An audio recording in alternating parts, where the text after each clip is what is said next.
pretty easy to sit down for an hour discussion, walk away knowing like what you want to do, why you want it, why you don't have it. But the actual behaviors of how you're going to start getting there is the most important thing to have mapped out. Otherwise, you'll make no progress. And progress is the key with that, because those behaviors need to be marked towards progress. Again, not the end goal. So make it super simple. Hi there. Welcome everybody to today's podcast. This is going to be a little bit of an unusual one, but I think everybody is going to love this and find it really, really helpful. So I'd like to introduce our guest. This is Geoff Hooper. Hi, Geoff. Hey, how's it going, everyone? Hey, Kristen. Hi. So let me do a little introduction. I'm going to let Geoff also tell you a little more about himself. But as you all know, one of the things we talk a lot about on this podcast is the journey and how we get to our goals, how we achieve success. And I think Geoff is going to be able to give us some really great wisdom on this. Geoff and I used to work together, and Geoff was one of my favorite people I ever worked for and helped me a ton in my own success. So I wanted to bring Geoff on to share with you guys some of the things that were helpful to me. So Geoff, tell us a little bit more about yourself so they know a little bit about what you do. Yeah, for sure. Yeah, I'm excited to be here, and thank you for having me. So a little bit of my background is I grew up in Clearwater, Florida. I went to Florida State University, and after graduating with political science and psychology degrees, I didn't really know what I wanted to do. So I moved down to Miami like all smart people do at that point when they're 22, and I got a job in medical sales, a smaller company that was based out of Canada.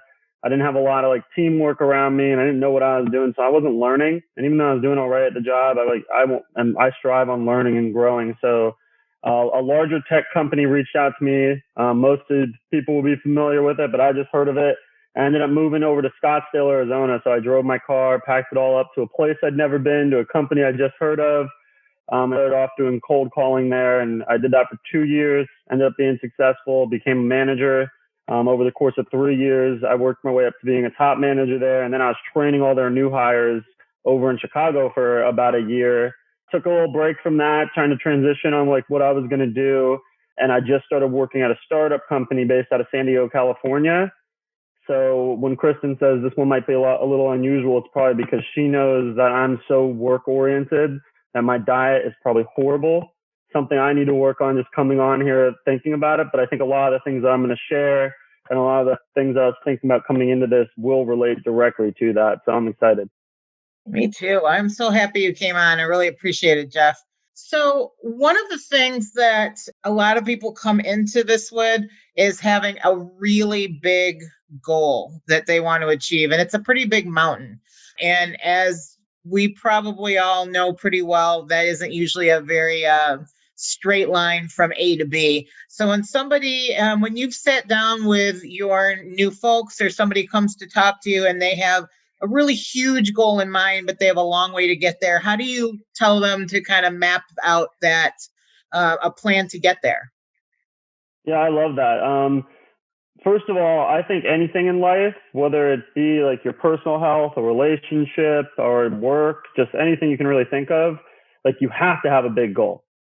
Can't do it without. You'll never be able to hit anything big in your life without a huge goal. So I love that, and I encourage people to have those. And if somebody doesn't have it, I want to work with them to get one. That is where the barriers lie, though, because you want to go from 0 to 100 and you want to get there so quick. Honestly, the bigger your goal is, the longer it's going to take to get there. And you have to understand that. And you have to know that the map is not going to be there the whole way. All you can really do is envision what's in front of you. So whenever I was working with somebody with a big goal, which was hopefully everybody, because unless they were lying to me, I knew that they had some kind of big goal, is first you have to understand what it actually is, right?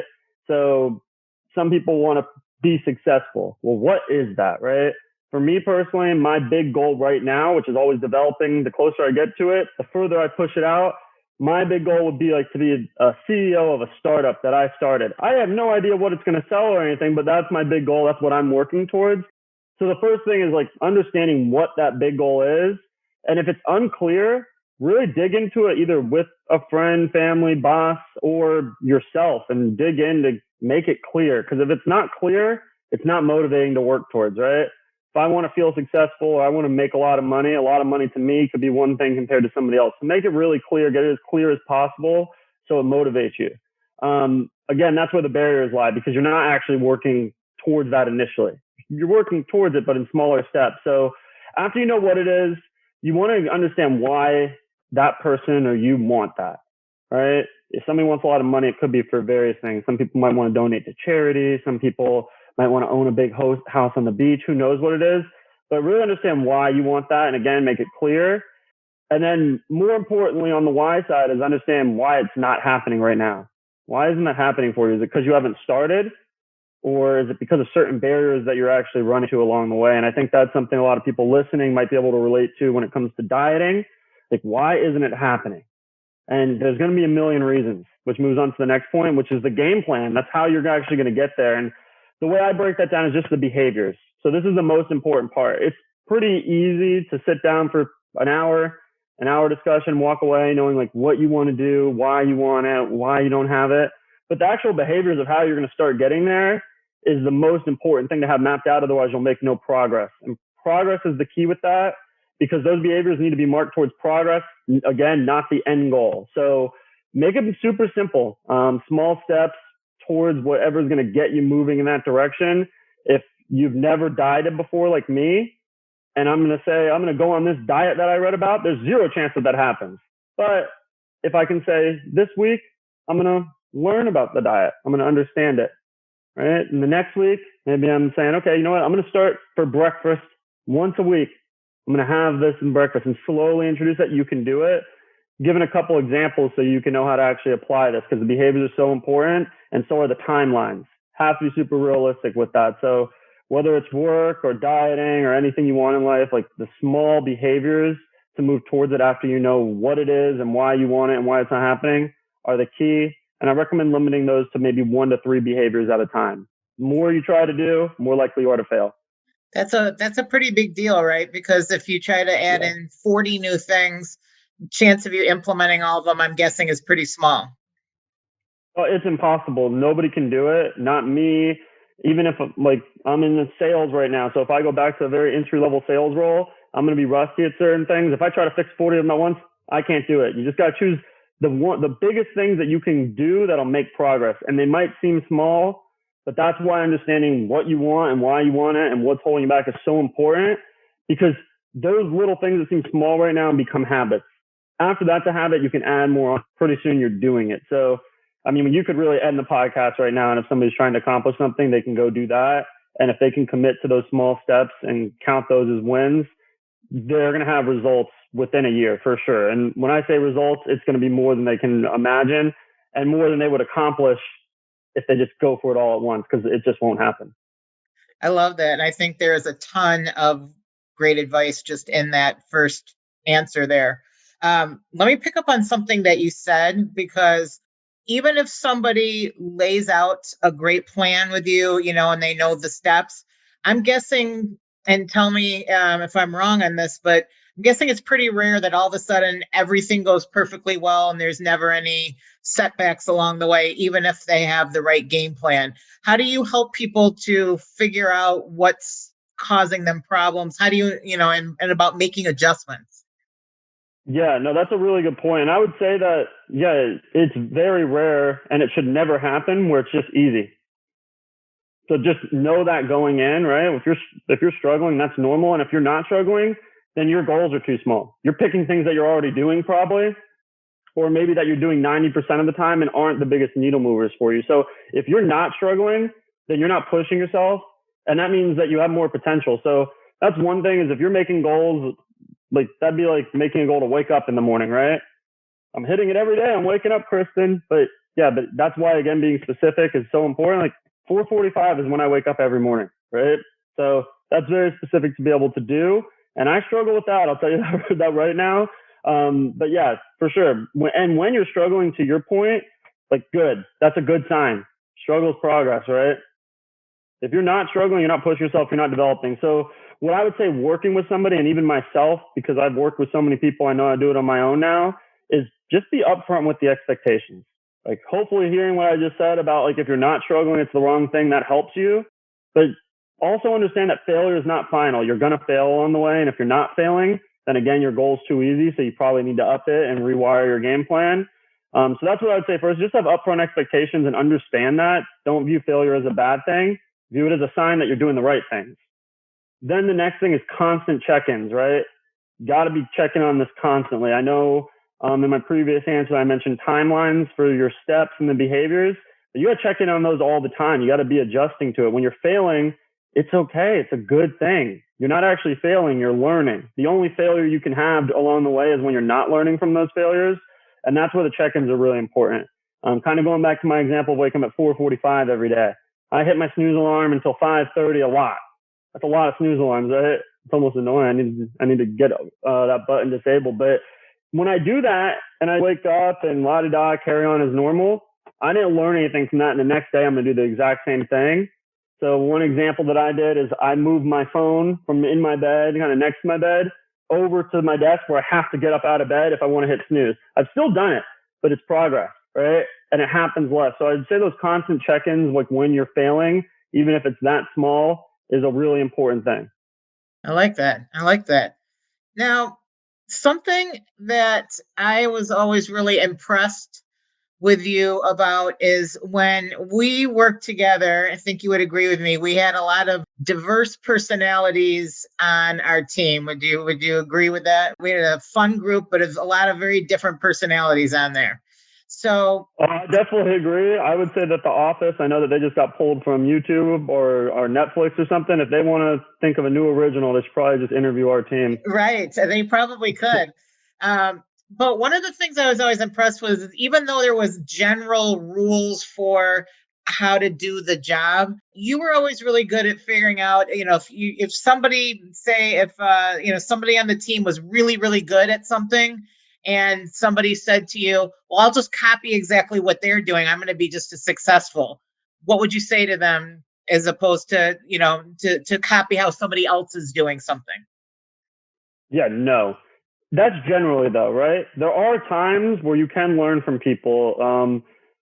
Someone on our team, I'll just call him Bob for anonymity, is like the guy would be able to make like 20 calls a day while the expectation is like 80 and be able to crush his number. And everybody wants to do that. Like who wouldn't want to do that? But at the same time, I'm talking to him behind the scenes like, dude, you're making this money. You're seeing the success with 20 calls. We got to get that up. So you don't always understand the full picture when you want to like copy somebody's style, but I would say you can learn from anybody. So copying, no, be yourself. A big thing that I've learned working for multiple companies now is a big topic is like, what can we do to like care about our people more? How can we show our people that we value them? And like my answer is always simple. It's like value them. Be genuine, like actually care about your people. And if you don't, or you have managers that don't, that's your problem, not the people, not the shit, right? So I would say like when I'm hearing something about copying another person's style that I know is just way off base of what they're going to be able to accomplish, it's kind of like that roadmap before. Like copying that style, that map is taking you to Africa when you're trying to go to Canada, right? So it's like way off base. And I would just say like working at a company or building a diet or choosing which diet to do, the systems are really important.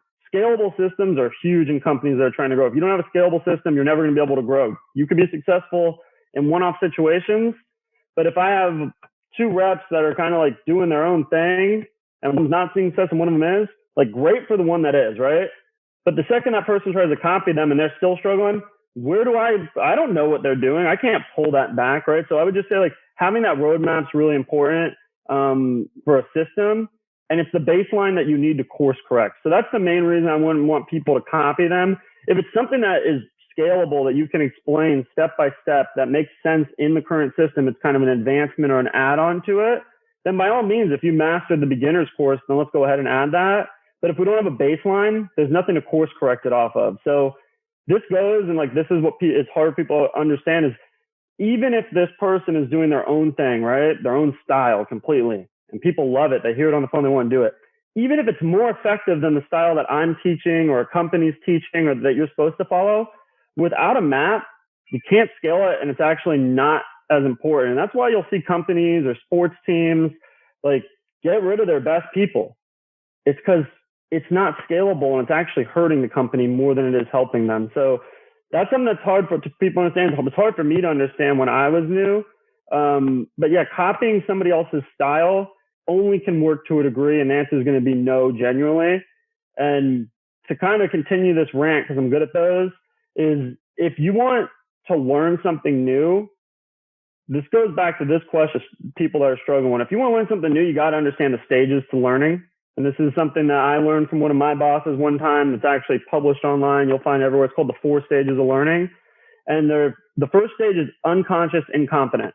That means you suck at something and you know it. This is usually the stage that you suck at it and you don't know it because you're unconscious of it. You're just having fun. This is usually when you start something new. Right? A diet, like you're like, oh, I'm going to lose weight. It's like fun because you're learning about it. You're not doing it necessarily yet. You like have your first meal and you're like, I'm going to nail this. This is great. The conscious incompetent is the next step. And that's when you're conscious of how bad you suck. You're conscious that you cannot stick to this diet. You are conscious that you cannot do whatever it is that you're doing. And that's usually the stage where people go to copy other people because they're failing and they're aware of it. Like there must be something else. But really it's the stages of learning. The next stage is unconscious competent, where like you get it now, but you still have to like focus on doing it. It's like when you think of a diet, it's like, oh, I really want that donut. And then you're like, okay, I can stay away from it, right? And it's hard though. And then you move to conscious competent, where you see that donut and you don't even want it because you think the end result in your mind already ahead of time, so you lose that craving. So I know that was a bit of a rant, but it went with the 2 questions and just understanding like to copy or switch early on never makes sense. The only time I want somebody to copy something is when they're already a master at it and they can add on. But people try to copy when they're struggling with something rather than just learning that. I love that. That's something, if you don't know about those stages of learning, you don't realize where you are or what's happening. So it's so important. Yeah.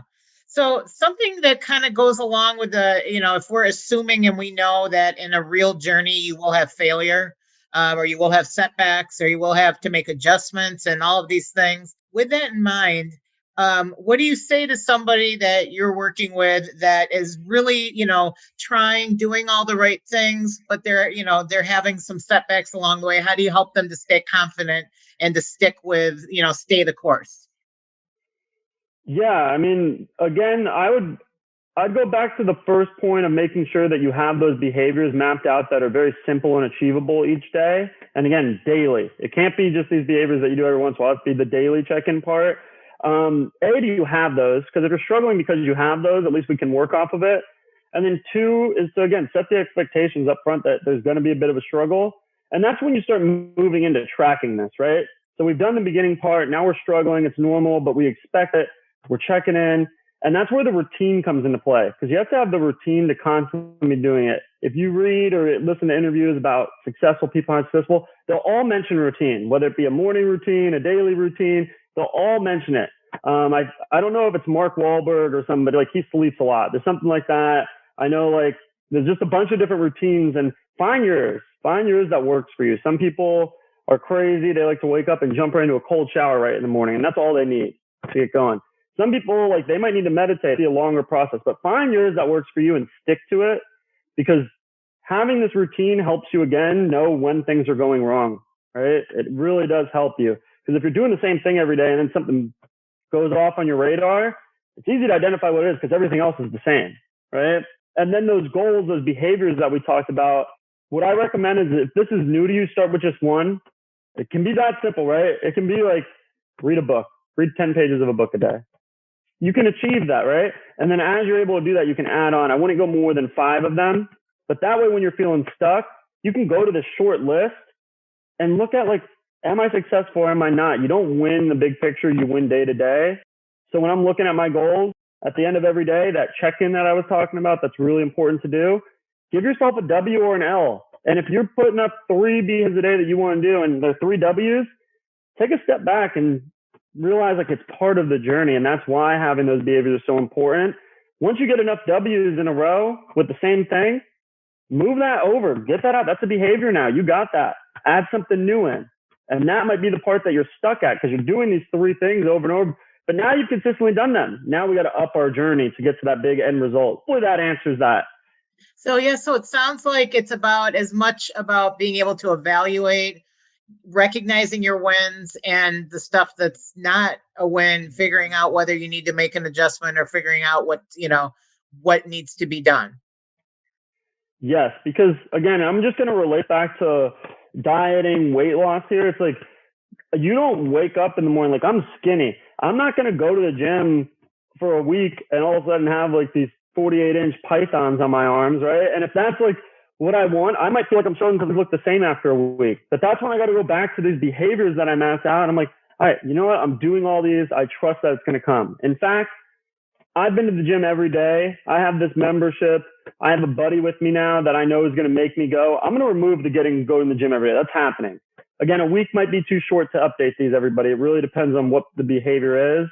If it's super simple, a week can be good, but maybe the gym every day might be like a 30-day thing that you need before you can swap that out. But then I swapped out and I moved to something else. Could be going to the gym twice a day, right? It could be taking photos every day of myself in the mirror. So that way, when I'm feeling like I'm struggling, I can go back and actually look that there is progress being made. I would just say reevaluating them all and having a daily reflection is really important. And also is preparing for the next day. Like I always say this to people now, it's like if you wake up in the morning and you go into work or whatever you're trying to do and you're not prepared, you already lost the day, right? In terms of a diet, like if you're scrambling and you're adding to this behavior list because you didn't go shopping and you don't have that food to eat, you already lost. It's breakfast time. What are you going to do, right? You're either going to have to throw a grenade in your day to make this work, or you might have to spend money that you didn't want to spend to get it delivered, if that's your case, or you're just going to cheat. You're going to have your cheat day. And when you have that cheat day that isn't important, again, you can have them, but make it part of your behaviors and your goals here, is you're already ruined your day and you already ruined your daily win streak. And the point of making those daily wins and losses with the behaviors is so you never get a loss. You want something that you just won't get a loss on, but it's a change until it becomes a behavior, and then you can switch them out. I love that. I love it. So eventually it's not top of mind, it's second nature. Exactly. And again, this is something where it feels like it takes a while, but if I'm just imagining me starting my first diet ever right now, which I probably should be on, honestly, I need more protein in my life, is like, I start with something as simple, like really, since I've never done it, I would start at something as simple as go to the grocery store tomorrow and get food. And that would be a W for my day. Like that'd be one of my 3 W's. It's like, it can be that simple, but until I do that, then it doesn't even matter, right? And if I want to make that long-term to build a habit, it's like, maybe I need to go once a week, once every 2 weeks. And I need to have that on there as a reminder, right? And maybe one day I need to make my list to go. Maybe next I need to like actually do the meal prep, but I have to have those things in order to build towards a habit. And once you make it a habit, great, your money in the bank. I love that. That's like the cornerstone of what we talk about here is that you don't want to feel like you're always having to remember everything every day. This is always something new. You want to like, how do you make this into something that's not something that you have to think about every minute of every day? How do you build that? And I think what you said is really helpful overall. A lot of great tips in here, and some of the ones I haven't heard in a while, and I love it. And I'm gonna be copiously taking notes from our conversation and implementing them myself. I love that. Yeah, I love it too. Geoff, this is so good. This is so much great stuff. And I can't tell you how much I appreciate it. I think everybody here is going to get a ton of help and a ton of progress out of hearing everything that you've had to tell us. So I really appreciate it. Hey, no problem. I appreciate being here. And again, I know like there's a lot of things in here, but it's actually really simple if you listen to it back or you're taking notes along the way of it all. It's just like, set big goals for yourself, but love yourself, be realistic along the way, and understand that like if your goal is so easy that you want to achieve it by tomorrow or the end of the week, you're shooting yourself short. Like, let's make that bigger. Let's get the behaviors that are going to build towards something bigger, and also be kind to yourself along the way. Like if you have a goal of, in my case, I might want an 8-pack of abs. Like that's not going to happen for 6 months to a year of commitment, and you know that walking in. So it's easier along the way and you have something to look forward to rather than like starting something and just stopping it because you didn't get to your end goal. So like that's the big takeaway here is like your end goal is going to be challenging, and it should be. And you got to know that or you're going to get discouraged. So have these behaviors that go with it, plan them out, be conscious of it, check in on it daily, and commit to it. And again, because that sounds tough. It sounds so tough to like commit to it. That's why you make it simple. Don't read this new diet. Don't read this new thing and just think, I'm doing this. Because if you're not doing any of it, you're not going to ever achieve it. And I think that's where most people run into with these things. Yeah. So my biggest advice is just break this down to the simple things. If it sounds too simple, but you're not doing it, good. That's where you start. I love that. That's so true. It's so true. I love it. Well, Geoff, thank you again for your time. I hope you will come back on again and talk with us Always. later in the future. And thank you again. And we will look forward to seeing you. And I will talk to you soon.